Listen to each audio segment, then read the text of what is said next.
చూస్ country delight, live better. ఇప్పుడే country delight యాప్ని download చేసుకోండి.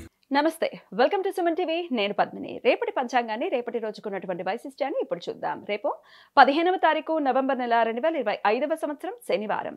శ్రీ విశ్వావసు నామ సంవత్సరం దక్షిణాయనం శరత్ ఋతువు. రేపు కార్తీక మాస బహుళపక్ష ఏకాదశి తిథి రాత్రి 2:37 వరకు, తదుపరి ద్వాదశి తిథి. ఉత్తర ఫల్గుణి నక్షత్రం రాత్రి 11:34 వరకు, తదుపరి హస్త నక్షత్రం. వైధృతి యోగం ఉదయం 6:26 వరకు, తదుపరి విష్కుంభ యోగం. భవకరణం మధ్యాహ్నం 1:40 వరకు, బాలవకరణం రాత్రి 2:37 వరకు, తదుపరి కౌలవకరణం ఉంటాయి. సూర్యుడు తులారాశి విశాఖ నక్షత్రం 3వ పాదంలో సంచరిస్తున్నాడు.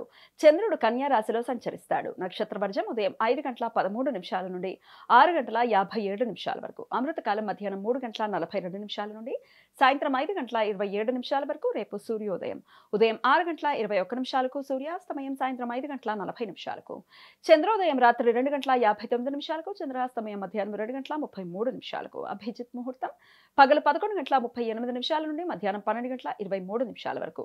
దుర్ముహూర్తం ఉదయం 6:21 నుండి 7:52 వరకు. రాహుకాలం ఉదయం 9:11 నుండి 10:36 వరకు. గుళిక కాలం ఉదయం 6:21 నుండి 7:46 వరకు. యమగండం మధ్యాహ్నం 1:26 నుండి 2:50 వరకు. రేపు ఉత్పన్న ఏకాదశి. దీనినే ఉత్పత్తి ఏకాదశి అని కూడా పిలుస్తారు.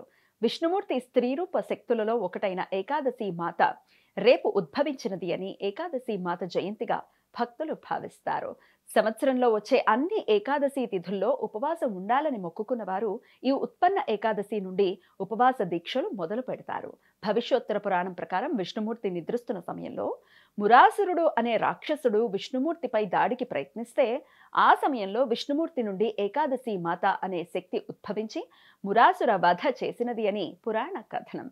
ఉత్పన్న ఏకాదశి ఉపవాసం ఉండి విష్ణుమూర్తి ఆరాధన చేసిన వారికి త్రిమూర్తులైన బ్రహ్మ విష్ణు మహేశ్వరులను ఒకే సమయంలో పూజించినంత ఫలితం కలుగుతుంది అని, 100 కంటే ఎక్కువ గోవులను దానం చేసినంత ఫలితం కలుగుతుంది అని భక్తుల విశ్వాసం. రేపు ఉపవాసం ఉన్న వారికి పారణ సమయం ఎల్లుండి మధ్యాహ్నం 1:09 నుండి ఎల్లుండి మధ్యాహ్నం 3:24 వరకు ఉంటుంది.